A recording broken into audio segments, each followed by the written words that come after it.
The gravel crunched under Sophia's shoes as she walked up the long driveway. She had never been here before, but the address was burned into her memory. Her grandfather lived in this quiet, forgotten house. She had tracked him down after 17 years of silence, carrying the weight of her mother's anger. Are you him? Are you Charles? My mom is Rebecca.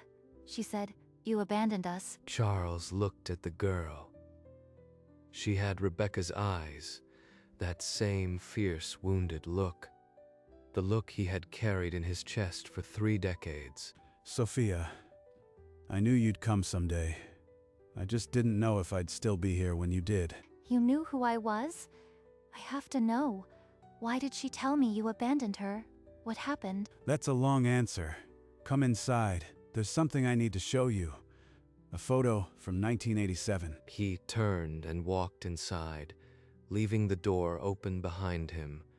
Sophia hesitated for only a second, then followed.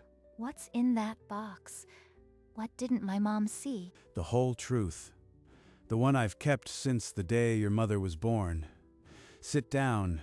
It's time you knew. Charles walked to a cabinet and lifted out a shoebox held together with yellowed tape.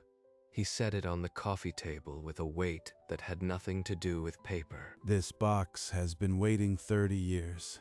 Your grandmother Margaret and I, we were happy once. He lifted a single faded Polaroid from the box. The colors had softened into amber, but the image was unmistakable. October 1987, the day your mother was born. That's me, that's Margaret, and that tiny thing is Rebecca. She looks so happy. How could she hate you so much if you were there? What happened? Sophia stared at the photograph. The contrast between that smiling family and the years of silence cracked something open inside her. That's the question I've been asking myself for 30 years. The photo doesn't explain what came after. His thumb traced the edge of the Polaroid. A tremor ran through his hand, the kind that only comes from carrying a secret for decades. Then tell me, whatever came after, I need to know. I came here for the truth. Then I'll tell you about Margaret, and the promise she made me keep on her deathbed, because that's where this story really begins. Your grandmother Margaret was diagnosed with cancer in October 1987. Right after that photo, The room went still. Sophia waited, because she could see there was more. there was another man, a married man named Jeffrey, and the baby, Rebecca, wasn't mine. Sophia felt the ground shift. The smiling man in the Polaroid had known all along. You raised a child that wasn't yours all these years? She asked something of me on her deathbed, something that changed the course of my life. He paused, his voice becoming something hollow.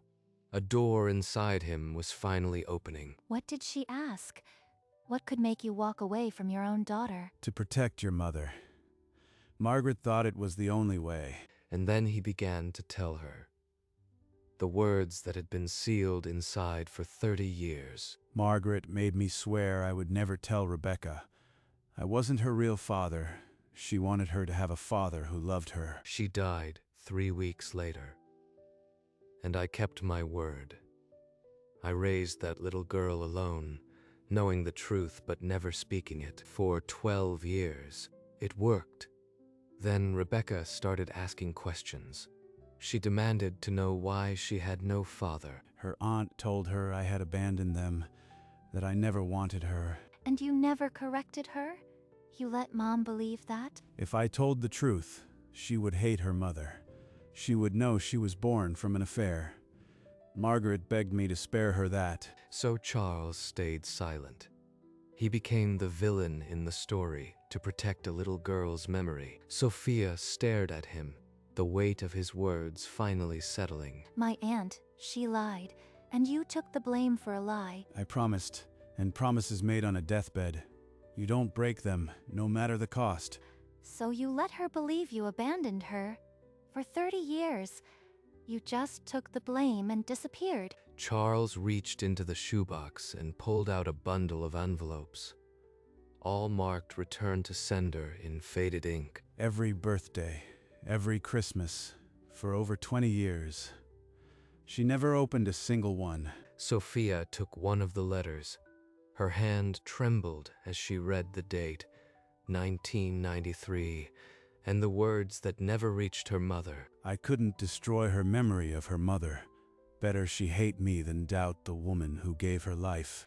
You let your own heart break over and over just to protect her. Charles nodded, his eyes wet but his voice steady. There's more I haven't told you, something I've never shown anyone. What could possibly be worse than this? Charles looked down at the shoebox, then back at Sophia. The hardest part was still ahead. After she cut me off, I couldn't stay away. I watched her graduate. I stood at the back of her wedding. She never saw me. He had stood in corners and doorways, invisible, honoring a promise that demanded his absence. When she had Sophia, I sent a gift. It was returned with a note, "Don't contact us." So I stopped, but I never stopped loving her. What about him? This Jeffrey, did he ever try to be a father? I found him once, years later. I begged him to step up, to give her a real father. He said it would ruin his marriage and close the door. The man who could have resolved everything had locked out the only person trying to save his daughter. He knew and he still refused. And my aunt lied. Everyone abandoned you. I wasn't looking for sympathy. I just wanted her to have what she deserved. Is there any way to prove the truth? Anything that could convince her? Charles slowly stood up. He walked to a cabinet in the corner, his hand pausing on the handle. From the cabinet, he retrieved a white envelope, sealed and official. He carried it back and set it on the coffee table between them. A few years ago, your mother sent me something. A hair sample. She said she wanted the truth. Sophia stared at the envelope. It looked like a verdict. I had it tested. The results are in this envelope, and I've never shown anyone. His hand rested on the envelope, preventing her from reaching. The weight of 30 years pressed down on that seal. I need you to understand, this truth could hurt her more than the lie ever did. Are you ready for that? Ready or not, she deserves to know. I deserve to know. The envelope sat between them, unopened. A fragile line between a broken past and a future that could still be mended. Then I'll tell you, and you can decide what to do with it. He picked it up, but didn't open it. His fingers trembled on the seal, as if breaking it would change everything. Open it, Charles. I've heard the story. Now let me hear what the test says. He slid a thumb under the seal, careful, as if the paper inside might shatter. Probability of paternity, 0%. That's what it says. They're certain. He placed the paper on the table, face up. The numbers were clinical, undeniable. You had this. All these years you had proof, and you stayed quiet. Proof of biology. Not of fatherhood. I raised her. That's what a father does. Sophia stared at the paper, her mind racing through every argument her mother had ever made. Shall have to believe you now. This changes everything. It changes nothing unless she's ready to hear it. And she may never be. The document lay on the table exposed, but Charles made no move to give it to her. Charles's voice was low, each word chosen with the care of a man who had rehearsed this speech for 30 years. I never used this paper because it would have made her see Margaret as something broken, something shameful. I chose to be the villain in her story instead of the man who shattered her idea of a loving mother. But why tell me this now, after all this silence? Because you came looking, you asked, and the truth deserves to be known by someone who has the courage to hold it. He extended the envelope toward her, not pushing, just offering the weight he had carried alone. Don't show her unless she asks. Some truths only help when someone is ready to hear them. Sophia took it. Her fingers closed around the paper as if it were made of something fragile and irreplaceable. I don't know if I can do this. What if she hates me for knowing? But the envelope was already in her hands, and her eyes said what her voice could not. She was going to try. Sophia rose from the couch, the envelope pressed against her chest, as if it were a living thing. Sophia, I need your word. You won't give that to her unless she comes asking for it herself. I promise. But what if she never asks? What if I have to carry this secret forever? Charles placed a hand on her shoulder. There was no answer to that question. She hugged him, a fierce and sudden embrace that said everything words could not. Then she pulled away, walked to her car, and placed the envelope on the passenger seat. The old truck pulled out of the driveway, kicking up gravel. Charles watched from the porch until the red taillights faded into the dusk. He stood motionless, a silhouette against the porch light, the screen door swinging lightly in the evening breeze. And somewhere on that darkening road, Sophia gripped the wheel and wondered if she had just made the biggest mistake of her life. The house grew quiet again, swallowing the hope she had brought and leaving behind only the ache of an unfinished story. Sophia pressed her forehead to the cold window, the hum of the tires a low drone beneath her thoughts. He gave up everything. His name, his daughter, his peace. And for what? A promise to a woman who betrayed him. The envelope sat on the passenger seat, caught in the intermittent glow of passing streetlights. If I show her, she'll finally know the truth. But he made me promise. He said some truths only help when someone is ready. She had seen the pain in his eyes, the years of silence etched into every letter he wrote. It's her right to know. He wasn't the villain, he was the victim. But if I give her this, I break his trust. The sign for her town glowed green ahead. Home was 10 minutes away. What if she hates me for keeping it, or for telling her? Either way, I lose someone. She pulled into the driveway and killed the engine. The house was dark, her mother already asleep. Sophia stared at the envelope in the passenger seat, her hands frozen on the wheel. She was not ready to move. Sophia grabbed the envelope and walked inside, the kitchen light her only guide. The house was silent, the kind of silence that fills the space between awake and asleep. If I leave it here, she'll find it. I am not handing it to her. He said not to show her unless she asks. She laid the envelope on the counter, deliberately, in the center where the morning sun would find it. Stepping back, she stared at it, the weight of her decision pressing down. She'll have to ask. Then I can give it to her without breaking my word. A tear traced a path down her cheek, but she didn't brush it away. She turned and walked toward the hallway, pausing to look back one last time. The envelope seemed to absorb the dim light, a sealed promise she had not yet broken. Sophia closed her bedroom door, leaving the kitchen still and the truth waiting. The morning light crept across the kitchen counter, finding the white envelope still lying exactly where Sophia had placed it hours before. Rebecca walked in, her bathrobe hanging loose, and nearly swept the envelope into the trash without a second thought. Wait, this isn't junk mail. It's from a genetic testing lab, addressed to me. Her hand hesitated over the bin, then pulled back. She tore the seal. She unfolded the single page. The words probability of paternity, 0%, stared back at her like an accusation. Charles isn't my father. All these years, he let me believe he abandoned me. He knew. The paper trembled in her hands, the clinical certainty of the numbers slicing through her defenses. Why? Why would he let me hate him? What did he gain? Her legs gave way. She slid down until she sat on the cold floor, back against the cabinet, and then the tears came, hot and unrelenting, as every memory of her father shattered and reformed. Rebecca pulled herself onto a kitchen chair, the paper trembling. its numbers seeming to pulse with her heartbeat. He watched my graduation, my wedding, and I never saw him.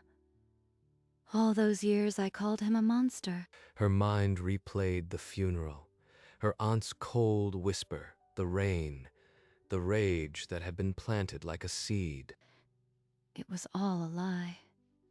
He didn't abandon me. He was standing right there in the shadows, taking the blame. She pressed the paper flat on the table, as if its cold logic could steady her, but it only made things worse. Sophia. Sophia, are you awake? The silence stretched. Her voice echoed in the empty kitchen, unanswered.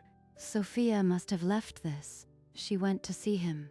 She knows something. The anger that had been her armor for 30 years crumbled into confusion and a terrifying sense of loss. She stared at the phone on the counter, still distant, still untouched, but her fingers twitched. Rebecca pushed herself up from the chair, her body still heavy with shock.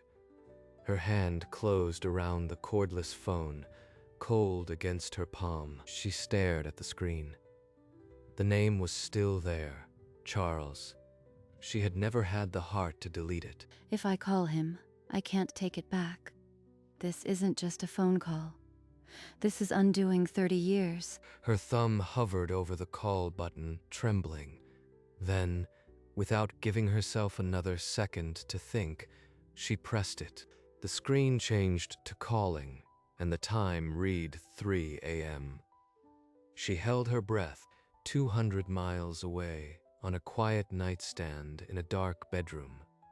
A phone began to vibrate. Charles jolted awake, the old panic of late-night calls rushing back. He fumbled for the phone, saw the name on the screen, and his heart stopped. He pressed the answer button and brought the phone to his ear. Hello? There was no immediate answer, just the sound of someone sobbing on the other end of the line. The sobbing on the line softened, and then a voice pushed through the cracks. Hoarse, fragile, barely a whisper. Dad. Charles closed his eyes. That single word shattered a 30-year dam. A tear escaped and traced the lines of his weathered cheek. I am here, sweetheart. I've always been here. On the other end, Rebecca gasped, as if the words were a physical blow. Then her voice broke through the tears. Is it true? The paper, it said, you are not my father. Charles pressed the phone harder against his ear, his voice steady only by the thinnest thread. It's true. I am not your father by blood, but I couldn't have loved you more if I were. A long silence stretched, filled only by her ragged breaths. Then a muffled sob broke through, raw and questioning. Why? Why did you let me hate you all these years? Charles drew a long breath, the kind that carries the weight of decades before a single word is spoken. Your mother made me promise, on her deathbed. She didn't want you to know about the affair, about Jeffrey. She wanted you to have a father you could believe in. So you let me believe you abandoned me. You let my own aunt feed me lies. His voice remained steady, but each word was edged with the pain of reliving it. I thought I was protecting you. Margaret was desperate. She was dying. I couldn't refuse her. I believed them. All those years I believed you hated me. I threw away every letter, every gift. I know, sweetheart. And I am sorry. I am so sorry for the pain my silence caused you. A guttural sob tore from her throat, the sound of 30 years of armor falling away. I wasted 30 years hating you, and you were just loving me the whole time. On his porch in the early light, Charles let the silence that followed be the answer. Sometimes love doesn't need words. I wasn't there in the way you needed, but I was never truly gone. I watched you from a distance. He described the hot auditorium at her graduation, the last row at her wedding, always watching. I sent you letters every year. Every birthday, Christmas, they all came back unopened. Is Sophia okay? She went to see you, didn't she? She's brave, your daughter, like her grandmother. She came looking for the truth and found it. He could almost hear her smile through the tears. The hard edge in her voice had softened. I need to see you, Dad. I need to make up for lost time. Whenever you are ready, the door's always been open. They stayed on the line, the silence now comfortable, filled with the quiet understanding that the long night was finally over. They talked until the morning fully broke, about nothing and everything, relearning the sound of each other's voices. The call ended as the sun rose fully above the trees. Charles set the phone down on the swing beside him. His heart felt lighter than it had in 30 years. Inside the kitchen, Rebecca held the silent phone for a long moment before placing it on the table. She wiped her eyes, but a smile had found its place. Upstairs, Sophia had been awake for a while, listening to the murmur of voices through the walls. She crept down the stairs, afraid of what she might find. When she reached the kitchen, she saw her mother's back against the dawn light. Rebecca turned, her face tear-streaked but radiant. You left that envelope, didn't you? You went to see him. I had to. I couldn't let the lie go on. Rebecca crossed the kitchen and pulled Sophia into a fierce embrace. Words were unnecessary. The truth had broken the chain. Thank you. Thank you for bringing him back. Sophia sobbed against her mother's shoulder, relief flooding through her. The family had been broken, but the first stitch was now in place. They stood together in the golden morning, the envelope still on the counter, no longer a weapon but a bridge. Later that morning, Sophia drove back toward Charles's house. The sun warm on her face, and the road no longer a path to confrontation. I am coming over, Grandpa. We have a lot to catch up on. On the other end, Charles agreed with a quiet laugh that held no weight of the past. I'll be on the porch. When she pulled into the driveway, Charles was already standing there, silver hair catching the noon sun, a smile breaking his beard. She killed the engine and ran up the steps. They embraced, this time with no urgency, only relief. They sat on the old porch swing together, the worn shoebox resting on the seat between them. You were braver than I ever was, Sophia. He handed her the faded Polaroid, the one from October 1987, its colors now a warm amber.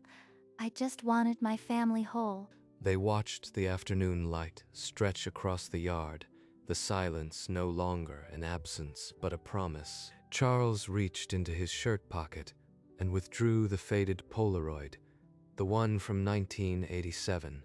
This time his hand didn't tremble. Will you show it to her when she comes? One day, when she's ready, some truths need time to settle. He tucked the photograph back into his pocket, but this time it wasn't hidden, it was carried. The porch swing creaked as they sat in silence, the afternoon sun warm on their faces. Sophia leaned her head on his shoulder, and they watched the light shift through the old oak tree. No words were needed. The silence had become a conversation of its own. The house stood quiet behind them, its windows catching the golden hour, no longer a fortress of old secrets.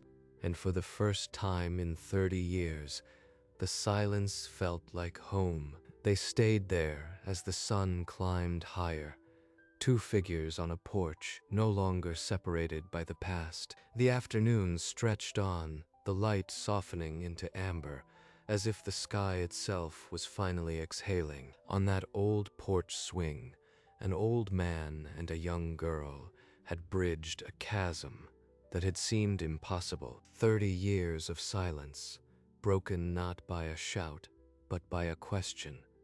One faded photo, one stubborn truth. Some families are not built on blood.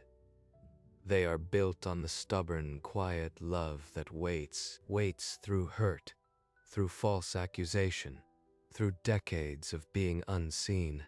And then, when the right moment finally comes, that love speaks. And when it does, it doesn't erase the pain.